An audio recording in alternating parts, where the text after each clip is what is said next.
Hello my dear students, welcome to my YouTube channel. और आज हम करने जा रहे हैं क्वेश्चन नंबर 5 ऑफ एक्सरसाइज 9.3। तो क्वेश्चन क्या कह रहा है, in figure A B C and D are 4 points on the circle. ये हमारे पास ये फिगर गिवन है, इसमें एक सर्कल है और सर्कल के ऊपर जो है ये सारे पॉइंट्स उसके ऊपर लाई कर रहे हैं, बी ए डी सी, मतलब ए बी सी डी जो है वो सर्कल के ऊपर लाई कर रहे हैं। और इसके बाद ए सी जो है वो बी डी को इंटरसेक्ट कर रही है, आपस में काट रही हैं ये दोनों lines at a point E point पे, यहाँ पे पॉइंट ई बन रहा है। और इसके बाद सच दैट इस तरीके से बन रहा है कि एंगल बी ई सी जो है वो 130 डिग्री है, और इसके बाद जो ई सी डी है वो 20 डिग्री है। और फाइंड कीजिए एंगल बी ए सी, जो angle B A C find कीजिए। तो बहुत ही आसान सा क्वेश्चन है। अगर हम देखिए, अगर आप ध्यान से देखिए कि आपके पास, अगर आप ये ट्राइंगल ले रहे हैं ई डी सी, ध्यान से समझिएगा, ई डी सी, तो उसमें से क्या है, एंगल सी आपको गिवन है। और ये जो एंगल है ट्राइंगल ई डी सी में, ये जो एंगल है with the help of linear pair, आप 130 में से इधर आप 180 में से माइनस कर देंगे, आप ये एंगल फाइंड आउट कर लेंगे।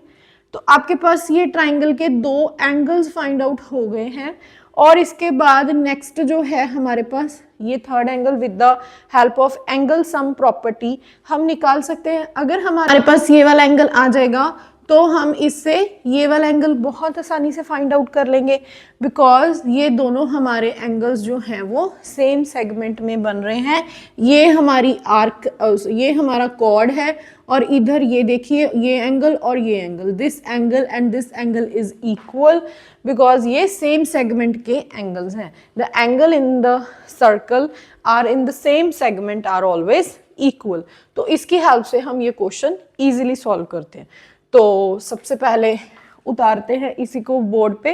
तो सबसे पहले करने के लिए क्या करेंगे, हम ये वाला एंगल फाइंड करेंगे। ये वाला एंगल कैसे फाइंड होगा, with the help of linear pair. तो क्योंकि हमें ट्राइंगल के दो एंगल चाहिए तभी हम तीसरा फाइंड आउट कर सकते हैं ना। तो सबसे पहले हम पहला एंगल निकालेंगे। तो हम क्या लिखेंगे, angle B E C plus angle C E D equals to 180 degree, क्योंकि ये क्या है, ये है हमारा लीनियर पेयर। और बी ई सी हमें गिवन है, दैट इज अ 130 डिग्री, और angle C E D equals to 180 degree. Angle C E D equals to 180 minus 130, and we calculate angle C E D. After subtraction we get 50 degree, right. तो ये आ गया जी हमारा 50 degree. तो अभी हमारी एक triangle है, ट्राइंगल लिख लेते हैं, कौन सी है,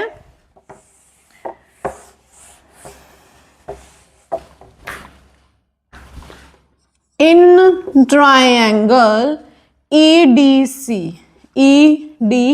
सी। तो इसमें हमारे पास एंगल ई गिवन है, एंगल सी गिवन है, एंगल डी हम निकाल लेंगे। और इसके बाद 180 डिग्री, क्यों भाई, तीनों जो ट्राइंगल के तीनों एंगल्स का जोड़ होता है वो किसके इक्वल होता है, 180 डिग्री के, और जिसको हम बोलते हैं एंगल सम प्रॉपर्टी। और ये हम क्लास 6th से करते आ रहे हैं। और एंगल ई जो है वो है 50 डिग्री, और जो एंगल सी है वो है 20 डिग्री, और एंगल डी जो है हम कैलकुलेट करेंगे 180, इन दोनों को एडिशन करोगे तो 70 degree, plus angle D equals to 180 degree. Angle D equals to 180 और 70 को आप इधर ले जाओगे तो क्या आ जाएगा, माइनस में हो जाएगा। Angle D equals to after subtraction we get 110 degree. तो ये आ गया हमारा एंगल डी।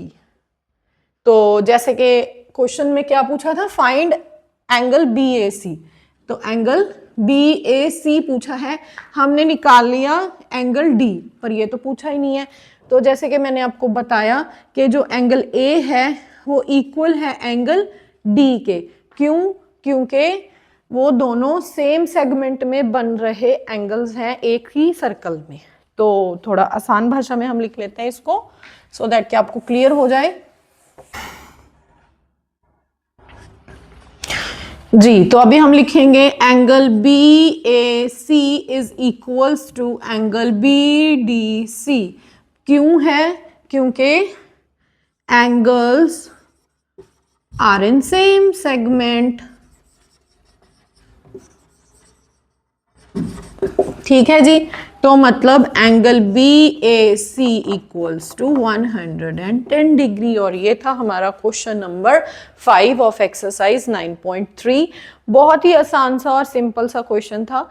जब भी आपको एग्जाम में ऐसे क्वेश्चंस आते हैं तो सबसे पहले अपनी जो प्रॉपर्टीज हैं, आपको जो जितनी भी प्रॉपर्टीज आती हैं उनको रिकॉल किया कीजिए और डायग्राम को जरा ध्यान से देखिए कि कौन से तरीके से इसका जो एक, अगर हमारे पास एक भी इसका एंगल सॉल्व हो गया तो देन आगे की आगे सारा जो क्वेश्चन है हमारा सॉल्व हो जाता है। और बहुत ही आसान से क्वेश्चन होते हैं। मिलते हैं नेक्स्ट वीडियो में with the next question of this exercise. बने रहिए मेरे चैनल के साथ। Thank you for watching. Bye.